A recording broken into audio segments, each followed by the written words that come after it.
Friends, ಇವತ್ತಿಗೆ 5 ದಿನ ಆಯಿತು ವಿಸ್ಡಮ್ ಟೀತ್ ರಿಮೂವಲ್ ಮಾಡಿಸಿ. ಈ ಮೈನರ್ ಸರ್ಜರಿ ಪೇನ್ ಹೆಂಗಿತ್ತು ಅಂದರೆ ಹೆರಿಗೆನೂ ತಡ್ಕೋಬೋದು, ಬಟ್ ಈ ಪೇನ್ ತಡ್ಕೊಳಕ್ಕಾಗಲ್ಲ ಫ್ರೆಂಡ್ಸ್. ಒಂಥರ ನರ್ಕದ ಅನುಭವ ಆಯಿತು.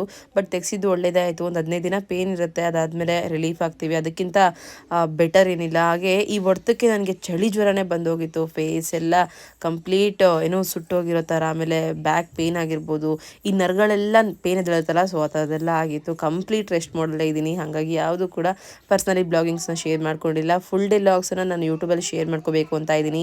ಚೆಕ್ ಮಾಡಿಲ್ಲ ಅಂದರೆ ಚೆಕ್ ಮಾಡಿ. ಮನೇಲಿ ಹುಷಾರಿಲ್ಲದೆ ಇದ್ದಾಗಿಂದನೂ ಅಮ್ಮ, ಜಯಂತ್, ಮಕ್ಕಳು ಎಲ್ಲರೂ ಕೂಡ ಹೆಲ್ಪ್ ಮಾಡಿ ಕೊಡ್ತಾ ಇದ್ದಾರೆ.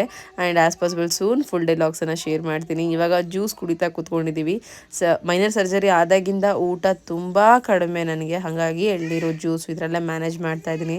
ಇಲ್ಲಿ ನೋಡಿ, ನಮ್ಗೆ ಹುಷಾರಿಲ್ದಿದ್ದಾಗ ಅವ್ರಿಗೆ ಹುಷಾರಿಲ್ದಿದ್ದಾಗ ನಾವು. ಇದೇ ಅಲ್ವಾ ಲೈಫ್ ಅಂದರೆ. ಆ್ಯಂಡ್ ಈಗ ಪರವಾಗಿಲ್ಲ ಫ್ರೆಂಡ್ಸ್, ಆದಷ್ಟು ಬೇಗ ಮತ್ತೆ ನಿಮ್ಮ ಜೊತೆ ಮತ್ತೆ ರೀಜಾಯ್ನ್ ಆಗ್ತೀನಿ. ಅಲ್ಲಿವರೆಗೂ keep watching, keep supporting. Thank you.